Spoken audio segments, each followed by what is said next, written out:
Go the sage, Ira Kaufman, Joe Bucs fan, our guy, as I'm here at Benchmark International Arena. Ira's been known to enjoy a meal or two here and to pester the great Phil Esposito. What's going on, brother? How are you? Hey, I switched my spot over here, Jay. Instead of the family room, I'm out here on the patio. I'm looking at the birds on the feeder. I got the pool. I got the fence in the background, and look at you, jacket and tie. Unbelievable, Recher. Unbelievable. That's how I roll, my friend. That is how I roll. Hey, you got a big discussion? Did you get a chance to sit down with somebody special? I keep an eye on JoeBucsFan.com, as should all of our Buccaneers fans out there. I heard a nice little sit-down discussion with you and certain somebody, huh? Well, we rolled into one Buck place yesterday with my two hombres over there, and the terrible trio sat down with Todd Bowles. I would have been happy to get 15 minutes, Jay. He gave us maybe 40, 45. We ran out of questions, Recher. We ran out of questions. And then I think he's probably taking the rest of he's going to go see his kids play. Right. Michigan, and I think it might be Purdue. I can't remember who they're playing, but Bowles is going up to that game. And, boy, he needs a break. You know who also needs a break, Jay? Baker Mayfield. Yeah, he's all beat up. He's all battered. Maybe hurt a little bit more than you and I thought he was because, Jay, let's be honest, the last two games, I hope it hasn't taken him out of the MVP chances, but it has taken him out of the conversation a little bit. Yeah, he's been gutting it out, hasn't he, Ira? I mean, because you just see him walking off the field, and he's got a little hitch in his giddy up. I mean, I remember Jameis used to look like that all the time, but I mean, Baker's he's given this team everything through 8 games, Ira. I don't know what more he could possibly give them, but I'm with you, man. I think his health is paramount to the success for this team in the second half of the season. And Jay, here's the tip-off, I think, a little bit is the last two games, the part of his game that's really stunned me, I knew he had a big arm and leadership and intense competitor, but he's a very effective scrambler. He's very effective. Now, he's not Lamar Jackson, and he doesn't claim to be, but Jay, how many 3rd and 7s have we seen this guy run for a first down? I mean, that's just a backbreaker for the defense. Everybody's covered. The last two games, Jay, he's not doing that. And look on the goal line. They didn't even try a quarterback sneak, Jay. They didn't try one. They had like 9 cracks from the one. And by the way, Grizzard, he's got to pick up his game a little bit, Jay, because that first goal line stand, when they didn't score from the one, he ran 4 at the same place, Jay. They were all the same place. So Grizzard will learn from that. I think the Bucs are in good shape, Jay. Who is more important to come back, Gedeke, Bucky, or Chris Godwin? I think Irving. Irving, because he adds that dimension, Jay. The 30-yard run. He had a 72-yard reception this year for a touchdown. Look, I'm not knocking Rashad White and Sean Tucker, Jay. I'm not, but they're not Irving. I mean, Irving to me is like a notch below Jamar Gibbs. He's not as good as Gibbs. He's not, but he's the same type. Like you hold your breath. He could go 40 at any time, and I think they really miss that right now. This offense needs a jolt. Jason Licht, he's not that guy that's wheeling and dealing at the trade deadline, Ira. Could this year be different, though, knowing what is at stake, knowing that they are on that short list of teams in the NFC that could get to a Super Bowl? And also, do you take into any account Levante David and Mike Evans? You kind of want to send them off, with them knowing like, hey, we did everything to try to maximize, your waning days here with the Buccaneers. What do you think the Buccaneers' stance is going to be at the deadline with it just, 5-6 days away? Jay, I understand Jason Licht's reticence to give up draft picks. I do. I mean, even a 5th-round pick, because he's hit it big. In the 4th, 5th, he does it all the time. I mean, it's hard to argue with his drafting in the last 5 years. It really is. I'm not going to knock him for Kyle Trask. I mean, it happens every year. 10 teams miss on that 2nd round, late 2nd round. So anyway, Jay, to answer your question, I don't think you've looked at it this way, maybe. I think the deciding factor could be the Glazers. It could be the Glazers because they're, having discussions now with Jason Licht. They always do. And I think they're pretty excited about this football team. I think they think, like you said, they could do some damage in January. And God forbid, I mean, we got to assume they're going to win this God-forsaken division. Atlanta, Atlanta's been ripped apart twice this year, Jay. Twice they didn't show up. That doesn't spell well for Raheem Morris. Anyway, I think the Glazers in their discussions with Light not only give them the green light, but maybe encourage them to make a move. I'm not talking about Trey Hendrickson. I'm talking about, maybe pick up one of the Miami guys if they're having a rummage sale. Go grab Bradley Chubb or something. Or a receiver, Jay. I think they need a little help, to get them over the top in January. What about the linebacker position? Because I think it's kind of crazy. And I saw you guys writing an article about Servassier Dennis. And it's funny because I was very apprehensive going into the season going, are we sure? Are we sure this is a position that we're okay that they didn't address? And everybody kept saying, Servassier can cover. Servassier can cover. Well, he's sure as hell better going forward, I think, than a lot of people thought. But I don't know if he's the coverage linebacker than people thought.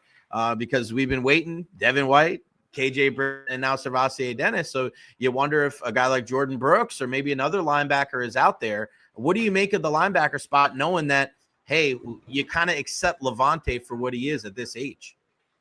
I think they're going to address it, Jay, in the offseason, because I think there's a pretty good chance maybe that David says that this is it, especially if they make a deep playoff run or something. And I think he slowed down a little bit, Jay. He's still really good, but he's not 27 anymore. And you can tell at times. Dennis, I think, has played better, Jay, the last 2 weeks. I think he's played better. Like you said, he's making a lot of tackles. But, you and I have heard that he's great in coverage, and he wasn't. He just wasn't those first 6 weeks. I thought he took a step back from last year when he was healthy.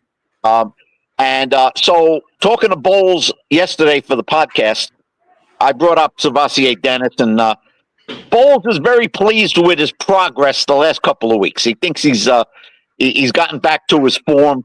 So I don't think they're going to bench him. I don't see any inclination to bench Dennis at this point.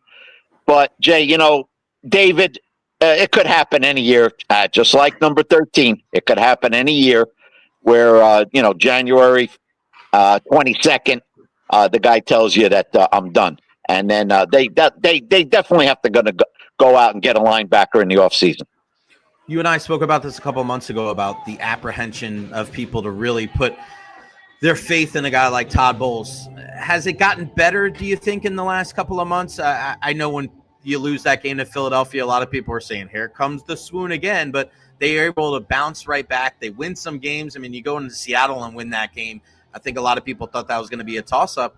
I don't know how you could be really upset with Todd Bowles through 8 games, 6-2. If I would have told you before the season, you're 6-2 at the break and you lost to Philly and Detroit, I don't think anybody's looking at you like, wow, that's Todd Bowles' fault. I feel like the time management, the clock management has been better.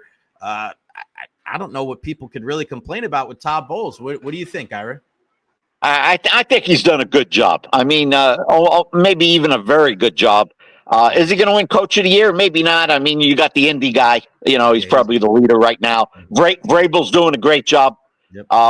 And we'll see them. And they're 4-0 on the road. I didn't realize that about New England. Yeah, 4-0 on the road, and the Bucs are 4-1 on the road. I think Bowles has done a very solid job, Jay. This is a very tight team, as you know. That comes down from the coach, filters down from the top. These players respect him. He's got an open door. And believe me, Jay, you know this. At the podium, just like any coach, very, very reticent to single out a player for criticism. But, Jay, the fact is, and I've heard it from many people, behind closed doors during the week, he's on your ass. He's on your butt, looking at that tape. You didn't hustle, miscommunication, you took a bad angle. He lets these guys know when they screw up. So, look, Jay, he's won more games 2 years in a row than the year before. And you got to think he's going to win more than 10 games this year. If he doesn't, I think it's disappointing. So Jay, that doesn't happen very often. 3 years in a row, you improve from your year before. That just doesn't happen in this league very often. Ira, who's got a better chance of being back with the Bucs next year, Jamel Dean or Rachaad White? Boy, you really get to the crux of it, baby.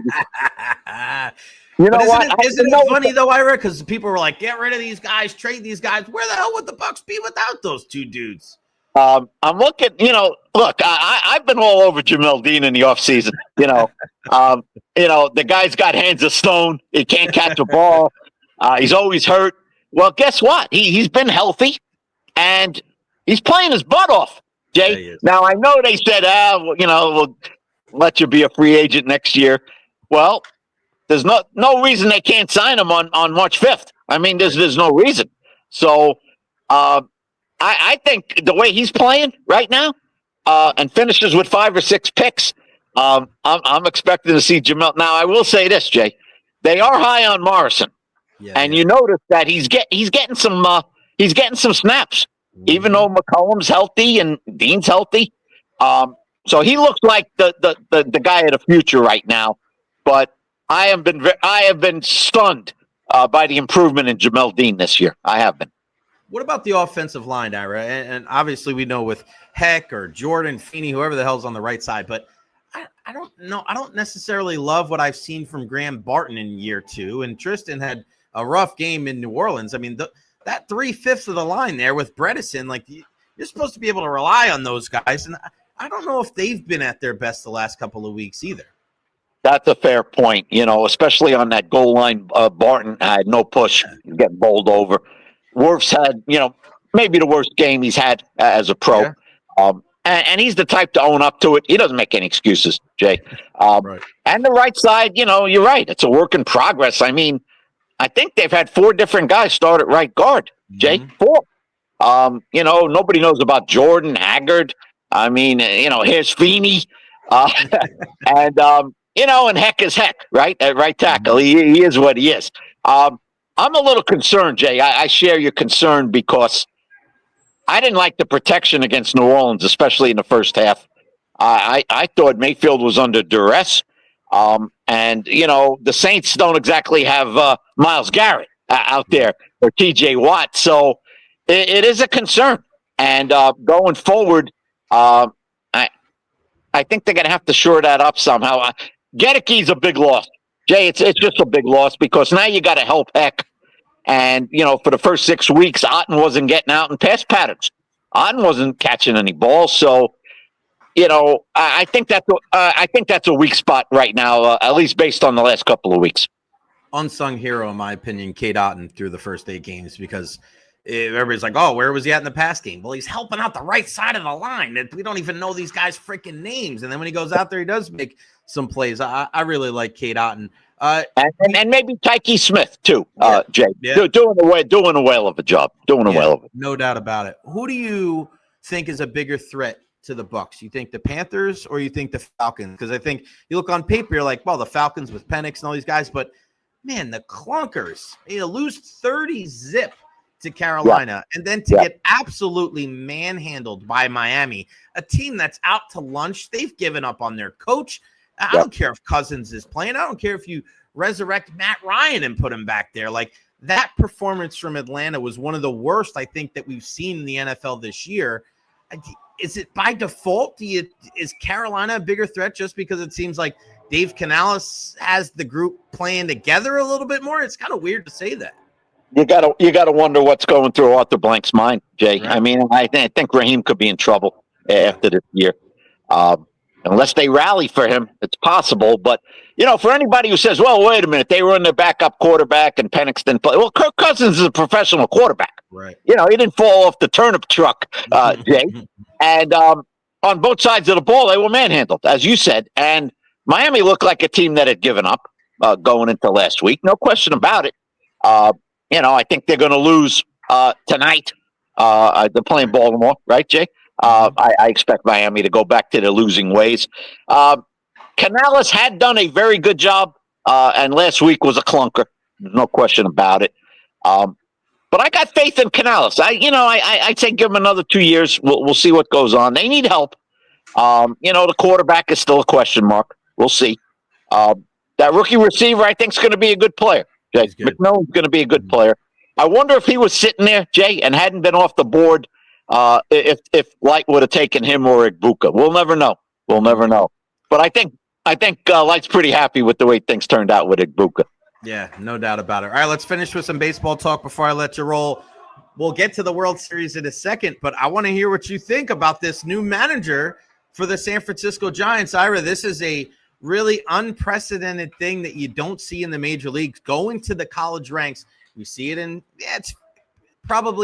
it's obviously more prevalent in the NBA and the NFL, even though it's not a ton. Slightly less in the NHL. You see it every once in a while, but never, ever in Major League Baseball. You'll see a minor league guy get a crack. You'll see a former player get a crack, but you don't see a guy at the college level. It's a much different game. What do you make of Vitello going to San Francisco? This is a bold move from Buster Posey. And me, as a guy that coaches baseball, Ira, I love it. I love it. What say you? Jay, it tells you all you need to know about Buster Posey. Former player, catcher, cerebral. I think he's a legitimate Hall of Fame candidate. I don't think he's a slam dunk, but Jay, he was the centerpiece of 3 championship teams. I don't think you can knock that. And hit that big grand slam game 5 against Cincinnati, and that was the series they were down 0-2 and won the last 3 games. Anyway, very bold move for Posey. He's not scared, Jay. He's not scared. And everything I read about this guy tells me he's a heck of a motivator, in-your-face guy. I think the Giants need that. I'm tired of looking up at the Dodgers, Jay. Right. I'm just tired of it. And I know the Giant payroll is not going to be $320 million like and the Dodgers get every great Asian player that's out. Yamamoto is fantastic. I mean, the guy, wow, what a pitcher. And I expect him to pitch well in Game 6. And so it could very well go to Game 7. But, the Giants are not a complete team, Jay. But I like Posey at the controls. I didn't like Feige, a guy from the Dodger organization. I don't think he did a good job. And the problem with San Francisco, Jay, I follow them very closely. I know they're minor league guys even. They haven't drafted well. And unlike the Rays, the Rays, they hit on people. And the Giants keep missing on these first-round picks. So I'm hoping Posey gets this job done. I'm not thrilled with Pat Burrell. Jay, I don't know how you felt about Pat Burrell when he was with the Rays, but I never even liked the guy personally. And I don't think he's very good as a hitting coach. So I would dump him. But I like this Vitello guy. I'm kind of enthused about it. I am too. And I think it's one way or the other. I think it's going to be a crash and burn because his rah-rah type of stuff that works in college doesn't work with professional athletes. We've seen that before. It's like a little Greg Schiano action, right? Is that going to work with Devers, Jay? Is it going to work with Rafael Devers? I don't know. That's a good point, but maybe you move on from a guy like that. Maybe you flip him to somebody else, right? This is either going to be something that changes the game of baseball and other people are going to look to this and go, this is this, because it's not just about the motivation, Ira. I think this is going to be an extension of more bunting, more hitting and running, more practicing, more defensive work, more little things, more the way Joe Madden was the manager for the Rays, because you forget about that type of stuff with the major leagues. And I think having a college guy in there to focus on the fundamentals, if they do that and they do it well, I think it's a copycat league, like in every professional sports league.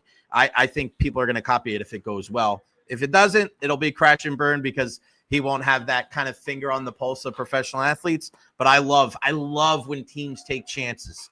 You have to take chances if you're going to catch the Dodgers. You got to think outside the box. It's why the Rays did what they did, playing in a division with the Yankees and the Red Sox. I give Buster Posey so much credit for this. All right, World Series, Game 6. I'm with you. I think Yamamoto wins Game 6. He's been probably one of the best pitchers in all of baseball in the postseason. Then it comes down to Game 7. Do you think Toronto wins Game 7? Do you think the Jays pull it out? The Dodgers pull it out? What do you think? I got to lean towards the Jays in a Game 7. Man. Yeah, and I'll tell you why. You mentioned manufacturing runs, and that. I follow the Giants closely, and Bob Melvin, say what you want, veteran manager, Jay, but the they stole like 50 bases, in 162 games. No hit and runs, no bunts, and that's a ballpark where you don't wait for a three-run homer, Right. Jay. You just don't.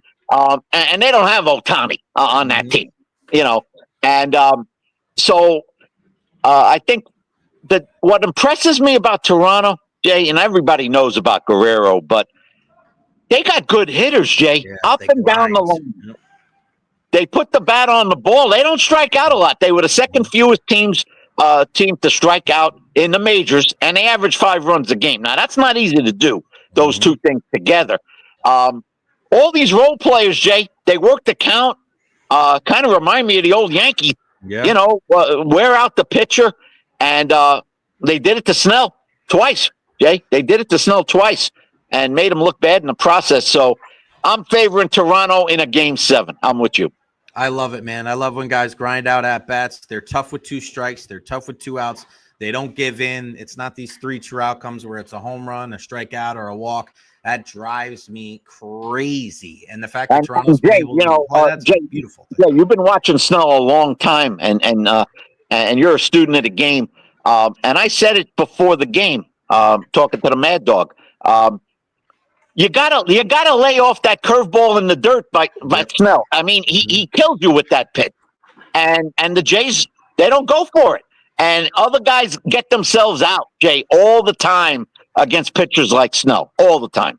No doubt about it. And he's a guy where he's got to throw that for strikes to be effective. And if you don't chase it when it's out of the zone, you could just eliminate that pitch and just look for the hard stuff. And that's what they were able to do. They jumped on him right away and they made him pay. And now the Blue Jays are 1 win away from the World Series. What do we got up on JoeBucksFan.com? We've got the chat with Todd Bolts. What else we got up there? Well, we might have a little column, maybe get Jay Recher's name into my column today. You never know. You never know, baby.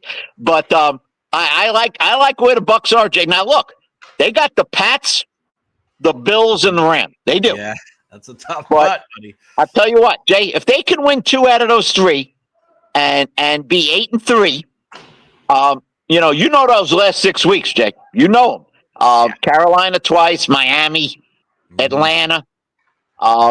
It's not a grind. It's not a grind. So we at New Orleans again. I think the Bucs are in good shape, and you're gonna read all about it on Joe Bucks Fan. JoeBucksFan.com. Go check it out. What do you got going on the rest of the week? You know what? I'm on a diet, Jay. So I'm down about 7 pounds. I played 9 holes. Played 9 holes this morning. And shot a 50, Jay. A 50. Wow. For me that's good. For me that's good. So I'm going to play a little tennis tomorrow, Jay. Try to take off another half a pound, and then watch a Sunday without Buck football. It's going to be a little strange. Going to be crazy. Ira's losing weight because we haven't had any home games, and when we have home games, we're there 2 hours before kickoff eating all the food. That's the best diet. Buccaneers bye weeks and Buccaneers away games. There you go. Jay, say hello to Phil for me tonight. Say hello to Phil for me. Ira, thank you, buddy. I'll talk to you soon. Thank you. Yeah. See you, babe. See you, man.